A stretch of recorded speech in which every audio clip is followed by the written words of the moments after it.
Bismillahirrahmanirrahim. Berjumpa lagi dengan saya Sumadi.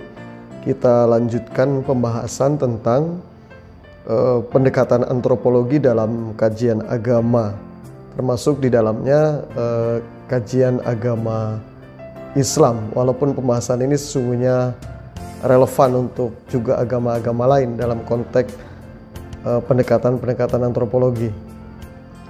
Nah, antropologi itu sebuah ilmu yang awalnya memang fokus mengungkap asal-usul manusia yang lahir pada abad ke-19. Nah, antropologi awal dan riset-riset para ahli antropologi pada generasi awal itu merupakan kelompok evolusionis. Nah, kelompok ini memiliki asumsi bahwa masyarakat tertata dalam keteraturan. Jadi seperti eskalator raksasa yang teratur ya, dari yang paling bawah terus ke atas. Nah, oleh karena itu terjadi pengelompokan masyarakat, yaitu masyarakat Eropa sering diposisikan pada puncak. Negara-negara Asia dianggap kurang berkembang dan banyak negara dalam kondisi bahkan tidak berkembang, tidak senasib baik dengan negara Asia alias primitif. Nah, antropologi awal perkembangan manusia dipandang juga sebagai proses yang gradual, yaitu masyarakat dianggap terbelakang dan membutuhkan petunjuk yang jelas dalam proses peradaban. Nah, beberapa tokoh antropologi diantaranya adalah Sir James Frazer, itu menulis buku namanya The Golden Bough yang pertama kali dipublikasikan pada tahun 1980. Selanjutnya juga ada muncul Emile Durkheim yang menulis karya berjudul The Elementary Forma yang awalnya dipublikasikan di Prancis pada tahun 1912 yang kemudian dipopulerkan kembali pada tahun 1995. Nah, akan tetapi antropolog modern itu menggunakan perspektif holisme, yaitu sebuah cara pandang yang bahwa praktek-praktek sosial yang terjadi dalam masyarakat itu saling berkait satu sama lainnya. Nah, dalam konteks ini, oleh karena itu antropologi agama tidak dapat melihat agama sebagai sesuatu yang otonom, yang tidak terpengaruh oleh praktek-praktek sosial lainnya. Nah, ini sebagai pengantar. Kemudian yang kedua, apa sih kemudian antropologi dan hubungannya dengan agama atau dengan kajian agama? Antropologi ini bahasa Inggris, antropologi ya, dari kata Yunani anthropos, manusia, logos itu wacana atau ilmu. Sehingga antropologi itu mempelajari asal-usul dan perkembangan manusia, bahasa, dan aneka ragam budaya. Antropologi juga mengkaji sistem-sistem yang berkaitan dengan kehidupan manusia, masyarakat, serta budayanya. Ini sama dengan yang dijelaskan sebelumnya. Nah, oleh karena itulah antropologi hubungannya dengan kajian agama atau agama. Antropologi melihat agama sebagai yang dipengaruhi dan memengaruhi kebudayaan dan pola hidup dan sistem masyarakat gitu. Jadi agama, sekali lagi agama sebagai yang dipengaruhi. Jadi agama bisa dipengaruhi oleh budaya, atau sebaliknya agama memengaruhi budaya dan pola hidup serta sistem masyarakat. Perdebatan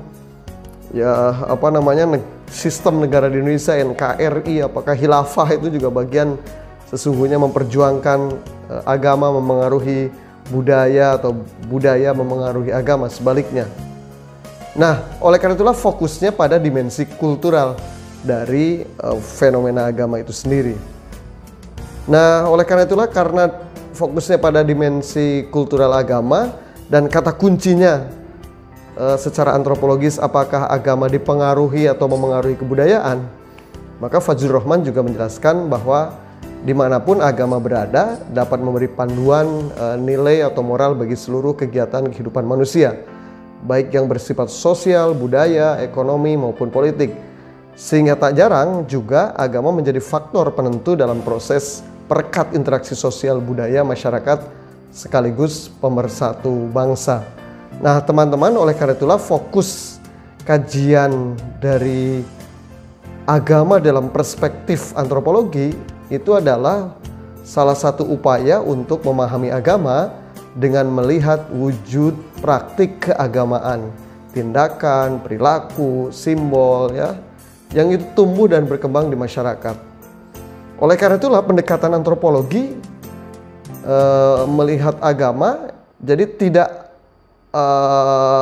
pendekatan antropologi dalam konteks agama ini tidak menjawab bagaimana seharusnya beragama menurut ajaran agama atau kitab suci agama itu, tapi melainkan bagaimana beragama menurut penganutnya.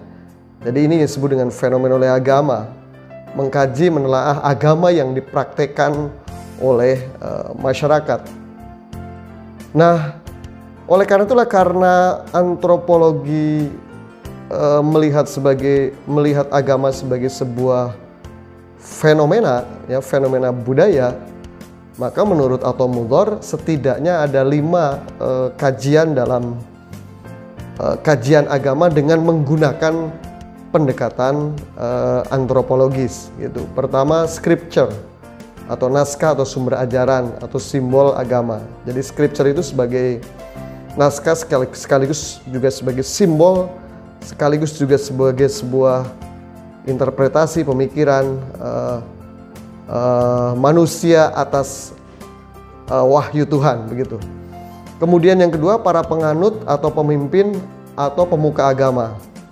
Bagaimana sikap, perilaku, dan penghayatan para penganutnya. Kalangan-kalangan Syiah bagaimana misalkan tasawufnya, kalangan Sunni bagaimana tasawufnya, ya itu bisa diteliti juga dalam perspektif antropologi.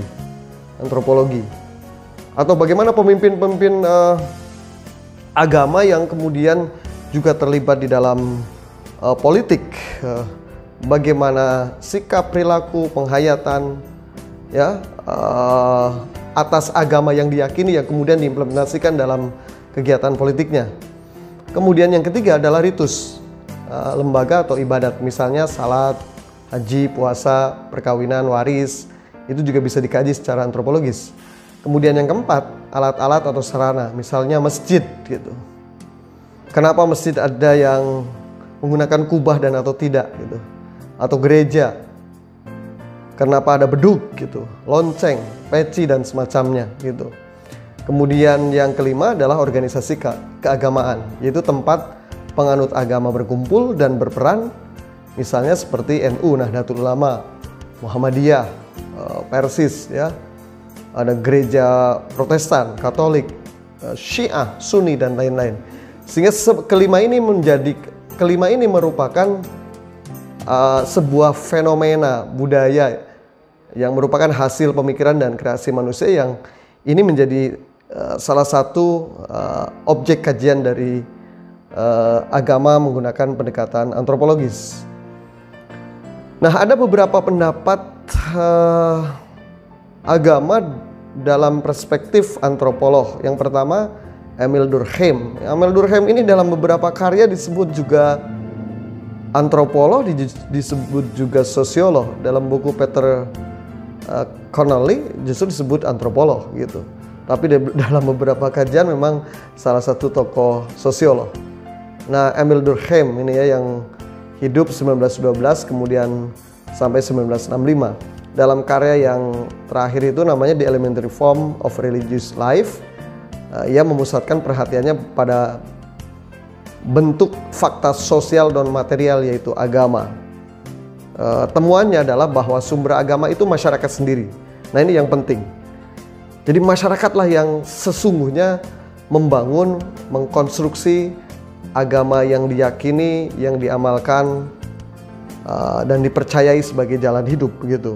Oleh karena itulah kemudian kata kunci yang kedua dari buku yang ditulis oleh Emil Durkheim itu adalah tentang pembedaan antara sakral dan profan. Dan itu juga masyarakat yang menentukan mana yang sakral dalam agama, mana yang profan. Oleh karena itulah hati-hati kita merespon, mengomentari berpendapat tentang agama, karena agama itu sekali lagi masyarakat yang menentukan mana yang sakral, mana yang profan. Bisa jadi menurut Anda itu profan, tetapi sesungguhnya menurut masyarakat adalah sakral. Itulah kerangka berpikir menurut Emil Durkheim, yang jelas bahwa memang agama memengaruhi budaya, dan budaya memengaruhi agama, di mana agama itu hidup dan berkembang. Nah, kemudian yang kedua, agama menurut antropolog Fraser, ya, beliau hidup di 1854 dan 1941, mempunyai teori tentang perkembangan rasionalitas manusia. Jadi Fraser ini membuat semacam tangga lah, ya, tangga perkembangan rasionalitas manusia. Yang pertama adalah praktek magi atau praktek magis, yaitu upaya memahami lingkungan. Artinya menurut Fraser bahwa ditemukan di masyarakat banyak sekali masyarakat yang kemudian menggunakan perspektif magis dalam memahami lingkungan. Jadi alam semesta ini akan selalu bersikap baik, akan kondusif, ya, akan berguna bagi masyarakat, ya. Dan itu ditentukan oleh kekuatan dari luar, gitu. Nah, oleh karena itulah upaya-upaya agar dunia, lingkungan tetap baik, tetap kondusif, alam tetap bersahabat, maka ada sejumlah ritual-ritual itu, ya. Dan ritual-ritual itu diyakini ketika dilaksanakan, maka akan menjawab apa yang diharapkan oleh masyarakat, gitu. Nah, ini disebut dengan praktek magis, ya. Misal ini di agama Hindu, ya, pendeta Brahma itu melakukan ritual-ritual. Dengan ritual-ritualnya pendeta Brahma mengatakan bahwa matahari akan tetap terbit dan memiliki kehidupan dan berpengaruh bagi kehidupan kita, gitu. Atau di Mesir, di Paro Mesir itu ada, ya, ritual-ritual di sekitar kuil, bahwa dengan ritual-ritual itu maka matahari akan tetap berada di bersinar, berada di sekitar kuil. Nah, itu disebut dengan praktek magis, gitu. Jadi mereka percaya dengan ritual-ritual itu ada kekuatan dari luar, kemudian menjawab apa yang kemudian diharapkan. Walaupun itu kemudian awalnya secara historis itu bagian dari pemahaman masyarakat yang primitif, tetapi di era modern, era postmodern ini juga itu menjadi bagian cara atau praktek cara yang dipraktikkan oleh masyarakat. Kemudian yang kedua adalah agama. Jadi perkembangan rasionalitas manusia yang kedua adalah agama. Agama ini upaya menjelaskan gejala-gejala alam. Jadi adanya sesuatu yang suci, ya, yang sakral, ada nabi, ada tokoh agama, itu memberi penjelasan tentang gejala-gejala alam. Agama menjadi panduan memahami gejala-gejala alam, siapa pencipta, siapa pengatur, ya, siapa pemberi rezeki, dan seterusnya. Nah, di tingkatan yang paling tinggi rasionalitas manusia adalah ilmu pengetahuan. Nah, ilmu pengetahuan dipandang ini mampu menjelaskan secara menyeluruh, ya, di atas magis, di atas agama, dan puncaknya adalah ilmu pengetahuan. Nah, tinggal kita lihat saja, hidup kita itu lebih banyak menggunakan praktek magis, agama, atau ilmu pengetahuan, atau kolaborasi di antara tiga ini. Itu. Nah, kemudian ini ada pendapatnya Malinowski, ya, Malinowski itu kata kuncinya, beliau menjelaskan bahwa agama itu merupakan sumber kekuatan menghadapi krisis, gitu. Misalkan sekarang nih pada masa pandemi COVID-19, ya, di mana banyak orang juga kehilangan kepercayaan diri, gitu, ya. Dunia kesehatan itu belum bisa menjawab tentang pandemi COVID-19. Bagaimana cara mengatasinya? Kita memang punya prokes dengan 3M, ya, mencuci tangan, menjaga jarak, gitu, ya. Kemudian menjauhi kerumunan, ya, itu bagian dari prokes. Tetapi itu itu dipandang tidak menjawab kita akan selamat, manusia akan selamat dari ancaman COVID-19. Maka kemudian misalkan ada doa bersama, ya, ada pembacaan Yasin, ada istighosah. Di Darussalam itu kita punya Ayatul Hirji wa Syifa. Nah itu bagian dari menurut Malinowski ini. Jadi agama merupakan sumber kekuatan menghadapi krisis. Bagi yang jomblo gitu misalkan ya, lama tidak susah sekali cari jodoh gitu. Maka kemudian dia mendekatkan diri kepada Yang Maha Kuasa, berdoa, istikharoh, kemudian sodakoh ya, kemudian tahajud ya, dan mohon kemudian didatangkan jodoh. Nah, ini juga dalam konteks ini sesungguhnya ini sesuai pendapat Malinowski secara antropologis bahwa agama merupakan sumber kekuatan dalam menghadapi krisis.